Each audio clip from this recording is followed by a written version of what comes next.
Now if we come to the properties of amino acid और उनका nature as acids and bases, अगर हम इसकी बात करें तो सबसे पहले मैं आपसे दो टर्म्स डिस्कस करना चाहूँगी, that is diprotic and the other one is the triprotic. Di मतलब 2 और ट्राई का मतलब 3। अगर मैं अब यहाँ पे एलेनिन का स्ट्रक्चर ड्रॉ करूँ, CH positive, CO negative and CH3, ये हमारा क्या आ गया, एलेनिन। आपको कुछ बेसिक अमाइनो एसिड्स के तो स्ट्रक्चर याद होने चाहिए और पता होना चाहिए कि किस अमाइनो एसिड में कौन सा, जैसे किस में सल्फर ग्रुप मिलता है हमें, किस में इमीडाजोल रिंग है, किस में इंडोल रिंग है, किस में गोनिडीनियम ग्रुप है। ये कुछ पॉइंट्स है कि ये पूछे जाते हैं कभी कभी। ये हमारे पास एलेनिन का स्ट्रक्चर आ गया। और ऐसे अगर मैं ग्लूटामेट का स्ट्रक्चर ड्रॉ करूँ तो कार्बन, यहाँ पे हमारे पास कार्बोक्सिल ग्रुप आ गया, we have amino group and we have CH2 COO negative. अगर आप, ये था हमारा ग्लूटामेट। अगर आप लाइसिन को पहले देखेंगे तो यहाँ पे हमारे पास एक आयोनाइजेबल ग्रुप है, ये एक और आयोनाइजेबल ग्रुप है, एक कार्बोक्सिल आयोनाइजेबल ग्रुप हो गया और एक अमाइनो आयोनाइजेबल ग्रुप हो गया, बट उसके अलावा कोई भी आयोनाइजेबल ग्रुप नहीं है। इसकी एक एलिफैटिक साइड चेन है। तो जिसमें 2 आयोनाइजेबल ग्रुप होते हैं, 2 आयोनाइजेबल ग्रुप जिस भी अमाइनो एसिड में होंगे उसको हम डाइप्रोटिक बोलेंगे। अब इसका जो अमाइनो ग्रुप है वो बेसिक नेचर शो करेगा। बेसिक मतलब कि वो H पॉजिटिव को एक्सेप्ट करेगा। और जो इसका कार्बोक्सिल ग्रुप है वो एसिडिक नेचर शो करेगा, that means it will donate H positive. ये हमने पढ़ा हुआ है, लुईस कॉन्सेप्ट। अब जब हम इस एलेनिन को एक न्यूट्रल pH में डिसॉल्व करेंगे तो हमारे पास क्या आता है, एक डाइपोलर आयन, जिसका स्ट्रक्चर मैंने यहाँ ड्रॉ किया। आप देखेंगे कि मैंने यहाँ पे COH NH2 नहीं लिखा है, मैंने CO नेगेटिव और NH3 पॉजिटिव लिखा है। तो मतलब ये न्यूट्रल pH पे उस पर क्या चार्ज है ये मैंने दिखाने की कोशिश की है। डाइपोलर आयन मतलब कि वो आइदर डोनेट कर सकता है H पॉजिटिव, अगर ऐसा करेगा तो एसिडिक नेचर शो करेगा, या तो वो एक्सेप्ट कर सकता है H पॉजिटिव को, अगर ऐसा करेगा then it shows its basic nature. Now will look to glutamate. तो यहाँ पे अगर आप देखो कि एक ये आयोनाइजेबल ग्रुप है कार्बोक्सिल ग्रुप, एक हमारा अमाइनो ग्रुप आयोनाइजेबल ग्रुप है, और हमें यहाँ पे एक और इसकी साइड चेन पे CO नेगेटिव मिल रहे हैं जो हमारा 3rd आयोनाइजेबल ग्रुप है। अब ऐसे साइड चेन जिसके अंदर भी हमें आयोनाइजेबल ग्रुप कोई मिल जाता है, जैसे या तो वो CO नेगेटिव हो सकता है या तो वो हमारे पास NH3 पॉजिटिव हो सकता है। अगर साइड चेन में भी कोई आयोनाइजेबल ग्रुप है, जैसे कि ग्लूटामेट, एस्पार्टेट, आर्जिनिन, लाइसिन, इन सब में हमें देखने को मिल रहा है, तो यहाँ पे 3 आयोनाइजेबल ग्रुप हो गए, तो इसको हम ट्राइप्रोटिक बोलते हैं। यहाँ पे एक और कॉन्सेप्ट समझने की कोशिश करते हैं कि जो pH होता है वो इन्वर्सली प्रोपोर्शनल होता है H पॉजिटिव के कॉन्सेंट्रेशन से। कि मतलब अगर हम pH को इंक्रीज करेंगे, if we increase the pH, तो H पॉजिटिव कॉन्सेंट्रेशन जो है वो डिक्रीज होगी। तो ऐसे ही हम देखते हैं कि जब लो pH होगा मतलब कि H पॉजिटिव की कॉन्सेंट्रेशन क्या होगी, ज़्यादा होगी। तो ऐसे टाइम पे इसका मतलब कि जो हमारा सॉल्यूशन है उसमें बहुत ज़्यादा H पॉजिटिव होंगे। तो जो हमारा कार्बोक्सिल ग्रुप था CO नेगेटिव, वो H पॉजिटिव एक्वायर कर लेगा और वो क्या बन जाएगा, COOH।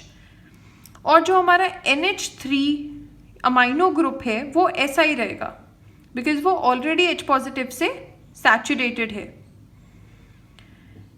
अगर हम pH को अब थोड़ा डिक्रीज कर दें, इंटरमीडिएट pH कर दें, तो वहाँ पे हमें क्या देखने को मिलता है कि जो CO नेगेटिव है उसने अपना H पॉजिटिव लूज कर दिया है। अब ये जो COOH कार्बोक्सिल ग्रुप था, इसने अपना H पॉजिटिव क्यों पहले लूज किया दोनों आयनाइजेबल ग्रुप से? क्योंकि ये एसिडिक ग्रुप है और एसिड्स की टेंडेंसी ज़्यादा होती है H पॉजिटिव लूज करने के लिए as compare to the basic group. तो सिर्फ पहले हम देखते हैं कि COOH अपना एक H पॉजिटिव को it loses it's H positive, and यहाँ पे इस जो ये आपका मॉलिक्यूल है, अमाइनो एसिड है, इस पे पॉजिटिव चार्ज भी है और नेगेटिव चार्ज भी है। Positive negative cancels out each other और इस पे हमारा जो नेट चार्ज है, नेट चार्ज हमारा 0 हो जाता है। ऐसा अमाइनो एसिड जिस पे नेट चार्ज 0 हो, सिर्फ नेट चार्ज 0 होना चाहिए। चार्ज तो प्रेजेंट है, अगर आप देखोगे पॉजिटिव भी है नेगेटिव भी है, बट वो एक दूसरे को कैंसिल आउट कर रहे हैं कंप्लीटली। ऐसा जो अमाइनो एसिड है उसको हम ज्विटर आयन बोलते हैं। ज्विटर आयन की ज्विटर आयन मतलब ऐसा अमाइनो एसिड जिसका नेट चार्ज 0 हो, और ये ज्विटर आयन जिस pH पर बनता है उसको हम आइसो इलेक्ट्रिक पॉइंट बोलते हैं। ये ऐसा pH है जिस पे जो हमारा अमाइनो एसिड है उस पे नेट चार्ज 0 हो जाएगा, ना ही वो पॉजिटिव इलेक्ट्रोड की तरफ मूव करेगा ना ही वो नेगेटिव इलेक्ट्रोड की तरफ मूव करेगा। पर अगर हम यहाँ पे देखें लो pH पे, तो यहाँ पे क्या था, जो नेट चार्ज था अमाइनो एसिड पे वो +1 का नेट चार्ज था। तो मतलब सिंस इस पे पॉजिटिव चार्ज है, ये हमारे नेगेटिव इलेक्ट्रोड की तरफ जाएगा। अगर हम pH को फर्दर इंक्रीज कर दें, मतलब अगर हम pH इंक्रीज कर रहे हैं तो हम H पॉजिटिव की कॉन्सेंट्रेशन को क्या कर रहे हैं, डिक्रीज। तो मतलब यहाँ पे H पॉजिटिव अब कम हो गए हैं। तो अगर H पॉजिटिव कम हो गए हैं, अब हमारा जो NH3 पॉजिटिव था वो भी अपना H पॉजिटिव लूज कर देगा और वो अपना पॉजिटिव चार्ज भी साथ में लूज कर देगा। तो यहाँ पे जो हमारा नेट चार्ज होगा वो क्या होगा, -1। तो मतलब जब pH को हम करते हैं इंक्रीज तो हमारा अमाइनो एसिड पे नेगेटिव चार्ज आता है, और जब हम pH को करते हैं डिक्रीज तो हमारे अमाइनो एसिड पे पॉजिटिव चार्ज आता है। और आइसो इलेक्ट्रिक पॉइंट जिसको हम PI से रिप्रेजेंट करते हैं, उस टाइम पे हमारे अमाइनो एसिड पे 0 चार्ज होता है। There is no net charge on the amino acid. तो बहुत बार हमें pKa वैल्यूज दे रखी होती हैं, pKa वैल्यूज आर गिवन, और हमें PI कैलकुलेट करना होता है, that is the iso electric point आपको कैलकुलेट करने के लिए क्वेश्चंस में बोला जाता है। अब इसमें 2 केसेस हैं। अगर तो आपके पास डाइप्रोटिक है, डाइप्रोटिक अमाइनो एसिड है, तो उसका तो सिंपल है कि हम उसके 2 ही आयोनाइजेबल ग्रुप्स हैं, 2 ही आयोनाइजेबल ग्रुप्स हैं, तो हमारे पास एक pK1 वैल्यू होगी और एक pK2 वैल्यू होगी। तो आइसो इलेक्ट्रिक पॉइंट इसका pK1 वैल्यू और pK2 वैल्यू डिवाइडेड बाय 2, इनका सम एंड देन डिवाइडेड बाय 2, इस तरीके से हम इसको कैलकुलेट करते हैं। एग्जाम्पल ले लेते हैं हम इसमें, हम ले लेंगे सिंपल ग्लाइसिन का एग्जाम्पल ले लेते हैं। ग्लाइसिन का स्ट्रक्चर क्या होता है, we have a carbon, we have a COOH, then we have a H, we have a amino group here, then we have again a H। ये हमारा ग्लाइसिन का स्ट्रक्चर आ गया। अब आप मान लो कि हमें 2 वैल्यूज दे रखी हैं, लाइक हमें COOH का pK वैल्यू क्या दे रखा है 2.3 और NH2 का दे रखा है 9.6। What we'll do now, जो भी आपको pK वैल्यूज दिए हैं आप उनको नंबर लाइन पे ड्रॉ करो। So we'll draw a number line here, और हम दोनों पी के वैल्यूज़ को लिख देंगे 2.3 एंड 9.6। नाउ जब pH 2.3 से कम होगा तब जो हमारा सारा अमाइनो एसिड है वो अपने फुली प्रोटोनेटेड फॉर्म में होगा। तो ग्लाइसिन का फुली प्रोटोनेटेड फॉर्म अगर हम ड्रॉ करें वो क्या होगा, C जो कार्बोक्सिल ग्रुप है उसके पास हाइड्रोजन होगा क्योंकि there is abundance of hydrogen at ions. NH2 के पास भी हाइड्रोजन आयन होगा तो ये NH3 पॉजिटिव बन जाएगा and rest would be same. ठीक है, तो ये हमारा अगर pH लेस देन 2.3 होगा तो ये स्ट्रक्चर होगा which will be fully protonated. अगर pH थोड़ा हम बढ़ा देते हैं तो सबसे पहले जो हमारा कार्बोक्सिल ग्रुप है वो अपना H पॉजिटिव लूज करेगा। सो अगर हम स्ट्रक्चर ड्रॉ करें that would be C H NH3 positive COO negative and H। I hope आप ये थोड़ा डिफ्रेंशिएट कर सकते हैं। अगर हम अब और pH बढ़ा देंगे, pH 9.6 को भी क्रॉस कर जाएगा, तो जो नेक्स्ट आयोनाइजेबल ग्रुप है दैट इज NH3 पॉजिटिव, वो भी अपना H पॉजिटिव लूज कर लेगा। So we'll draw the structure CHH CO negative and NH3 positive also lost its H positive, so it will be in H2. Now हम इनका charge देखेंगे। यहाँ पे हमारे पास सिर्फ एक पॉजिटिव चार्ज है, so it has a charge of +1। इस स्ट्रक्चर पे देखें एक पॉजिटिव है एक नेगेटिव है, सो नेट चार्ज क्या हो गया हमारा 0। एंड यहाँ पे अगर हम देखें तो सिर्फ हमारे पास एक नेगेटिव चार्ज बाकी रह गया है, there is no positive charge to balance it. तो यहाँ पे हमारा नेट चार्ज क्या हो गया -1। नाउ यहाँ हम देख रहे हैं जहाँ पे नेट चार्ज 0 होता है उसको हम क्या बोलते हैं, ज्विटर आयन। और ज्विटर आयन जहाँ बनता है जिस pH पे उसी को ही हम क्या बोलते हैं, उसका PI वैल्यू। तो जहाँ पे आपका ज्विटर आयन बन रहा है उसके लेफ्ट और उसके राइट पे जो आपको pK वैल्यूज दिख रही हैं आपको उसका एवरेज लेना है। So here we have 2.3 plus 9.6 divided by 2, that will be 11.9 divided by 2, जो हमारी वैल्यू आ जाएगी 5.95। तो ये हमारा PI वैल्यू कितना आ गया हमारे ग्लाइसिन का 5.95। नाउ इसी तरीके से हम ट्राइप्रोटिक अमाइनो एसिड्स का भी समझेंगे। उसमें हमारे पास 3 आयोनाइजेबल ग्रुप हैं, तो हमारे पास 3 pK वैल्यूज होंगी जिनको हम pK1 अगर COOH ग्रुप लूज कर रहे हैं, pK2 अगर NH3 पॉजिटिव ग्रुप आपका H पॉजिटिव लूज कर रहा है, एंड अगर थर्ड ग्रुप जो आपका साइड चेन का है अगर वो आयोनाइज हो रहा है तो उसको हम pKr वैल्यू बोलते हैं। This is this side chain ionisable group. Okay, so इसमें हम क्या एग्जाम्पल लेंगे, इसमें पहले तो आप ये जान लीजिए कि ट्राइप्रोटिक अमाइनो एसिड्स हमारे पास है कौन कौन से। इसमें हमारे पास आपका एस्पार्टेट आ जाएगा, आपका ग्लूटामेट आ जाएगा, then we have histidine, we have cysteine, we have tyrosine, we have arginine and we have lysine. Okay, ये आपके पास आपके 7 अमाइनो एसिड्स आ गए जो आपके ट्राइप्रोटिक अमाइनो एसिड्स हैं। सो हम इसमें से एक का एग्जाम्पल ले लेते हैं, that is of lysine.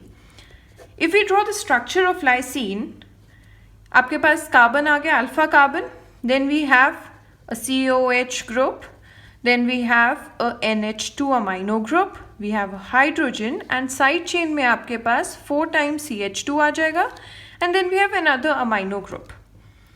Now if I give you 3 pK values इसके जो है वो अगर मैं आपको बोलती हूँ कि COH का 2.18 है, NH2 का हमारे पास 8.95 है और जो आपका दूसरा साइड चेन का NH2 ग्रुप है उसका 10.5 है.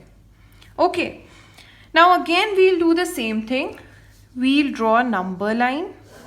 आपने एक नंबर लाइन ड्रॉ किया, आपने उस पर तीनों pKa वैल्यूज अब लिखने हैं. सबसे पहले हम 2.18 लिखेंगे, then we have 8.95 and then 10.5. Now अगर आप ये स्ट्रक्चर को देखें, अगर pH 2.18 से लेस है तो ये जो आपका अमाइनो एसिड है ये अपने फुली प्रोटोनेटेड फॉर्म में सबसे ज़्यादा डोमिनेंट होगा. सो हम इसका स्ट्रक्चर फिर से ड्रॉ करते हैं. फुली प्रोटोनेटेड फॉर्म में हमारा कार्बोक्सिल ग्रुप के पास हाइड्रोजन रहेगा. आपके अमाइनो ग्रुप के पास भी एक एक्स्ट्रा हाइड्रोजन आ जाएगा. देन आपका जो साइड चेन में अमाइनो ग्रुप है उसके पास भी एक एक्स्ट्रा हाइड्रोजन आ जाएगा. नाउ अगर हम थोड़ा सा pH आपका इंक्रीज करते हैं तो सबसे पहले जो ग्रुप आयोनाइजेबल होगा वो आपका एसिडिक ग्रुप होगा, जो आपका कार्बोक्सिल ग्रुप है. तो स्ट्रक्चर क्या बनाएंगे हम? CO नेगेटिव, NH3 पॉजिटिव, अभी ये ऐसा ही रहेगा, CH2 4 times and NH3 positive again. अब थोड़ा अगर pH और इंक्रीज करे तो नेक्स्ट जो अपना H पॉजिटिव लूज करेगा वो कौन सा होगा? जो हमारा प्राइमरी अमाइनो ग्रुप था. So the structure would be like this, CO negative, NH2 here. और आपका जो साइड चेन का अमाइनो ग्रुप है वो अभी भी NH3 पॉजिटिव ही रहेगा. और जब और आप pH इंक्रीज करते हो तो आपका जो लास्ट आयोनाइजेबल ग्रुप है वो भी अपना H पॉजिटिव लूज कर देगा and we will get NH2. नाउ हम इनका चार्ज देखेंगे. इस पे यू हैव 2 पॉजिटिव तो +2, there is no negative charge. यहाँ पे you have 2 positive and 1 negative, so we'll have an overall charge, net charge of +1. Here you have only 1 positive, 1 negative, which cancels out each other and we have a net charge of 0. And in the last one, we have only a negative charge. तो आपके पास -1 आ जाएगा. अब आप देखिए कि कौन सा इनमें से ज्विटर आयन है, ये वाला जिसपे नेट चार्ज 0 है. तो हम इसके राइट और इसके लेफ्ट वाली वैल्यू देखेंगे. We get 8.95 and 10.5. So Pi would be 8.95 plus 10.5 divided by 2. अगर आप ये कैलकुलेट करते हैं 8.95 plus 10.5 divided by 2, you will get a Pi value of 9.72. तो ये था आपका कैलकुलेट कैसे करना है आइसोइलेक्ट्रिक पॉइंट जब आपके पास डाइप्रोटिक अमाइनो एसिड्स हैं या आपके पास ट्राइप्रोटिक अमाइनो एसिड्स हैं. फॉर्मूला आपके पास यही रहेगा, that Pi is equal to pK1 plus pK2 divided by 2. और बस आपको यही ध्यान रखना है, नंबर लाइन बनाया, स्ट्रक्चर ड्रॉ किया, चार्ज दिया सब स्ट्रक्चर्स को, और जहाँ पे आपको नेट चार्ज 0 मिल रहा है उसके राइट और लेफ्ट की वैल्यू आप पकड़े, उनको प्लस करें divided by 2 and you will get the Pi. So this was a very easy method जिससे आप किसी भी अमाइनो एसिड का Pi कैलकुलेट कर सकते हैं. ये आपके गेट और CSIR नेट दोनों में ही इससे क्वेश्चन आता है, बहुत बार देखा गया है. So this was about amino acids guys. In our next lesson we'll study about the polypeptides and protein structure. जितने भी हमारे पास alpha helix, beta sheet structure, ये सब हम अपने नेक्स्ट लेक्चर में पढ़ेंगे. सो stay tuned and subscribe and like this video. Thank you.